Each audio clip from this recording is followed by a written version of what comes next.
Europe 1, 6h16, l'heure d'ouvrir le kiosque de Maxime Switek. La revue de presse avec un immense cri du cœur ce matin en une du journal L'Opinion. Enfin libre, c'est aujourd'hui 28 juillet, ce qu'on appelle le jour de libération fiscale pour les Français. En clair, depuis le 1er janvier, le journal nous explique que nous n'avons travaillé que pour payer charges et impôts à l'État. Oyez, oyez, braves salariés, ce lundi vous êtes libérés. C'est comme ça que commence l'article de L'Opinion, journal ouvertement libéral, je le rappelle.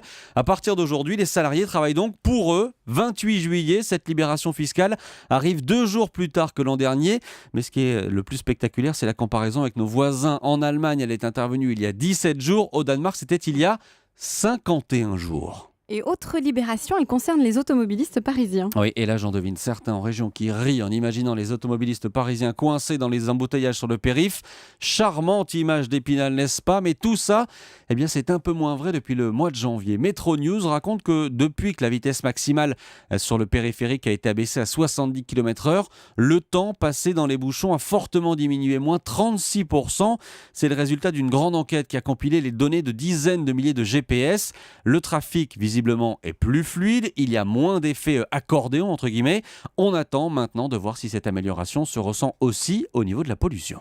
La presse a une petite pensée ce matin pour Ji Cheng. Mais alors, qui est Ji Cheng ?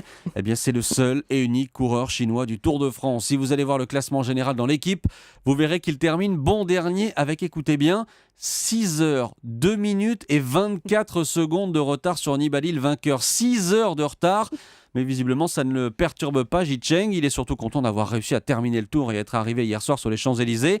C'est L'Opinion, j'y reviens, qui s'intéresse à lui ce matin. Enfin, surtout, pour nous expliquer un paradoxe. Certes, pour la première fois, un Chinois participe à la Grande Boucle, mais pendant ce temps-là, en Chine, le vélo est en train de disparaître des villes. On comptait il y a 20 ans 670 millions de bicyclettes. Aujourd'hui, il n'y en a plus que 435 millions.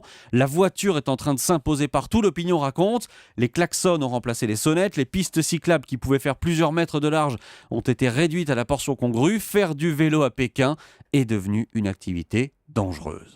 On revient à l'été, le soleil, la plage et les kilos. Mais oui, les kilos en trop, ça c'est la une du Parisien aujourd'hui en France. Entre les apéros, les barbecues et les petits excès en tout genre, gare aux kilos de l'été. Le Parisien propose un tableau totalement déprimant où on découvre par exemple que pour éliminer une part de pizza, il faut faire 27 minutes de course ou 54 minutes d'aquagym, une glace au chocolat, 17 minutes de natation ou 28 minutes de randonnée.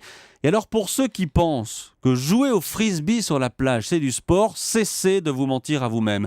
Il vous faudra faire quasiment 3 heures de frisbee. J'ai bien dit 3 heures de frisbee pour éliminer 100 grammes de rillettes. En même temps, avaler d'un coup 100 grammes de rillettes n'est pas spécialement recommandé, surtout au petit déjeuner.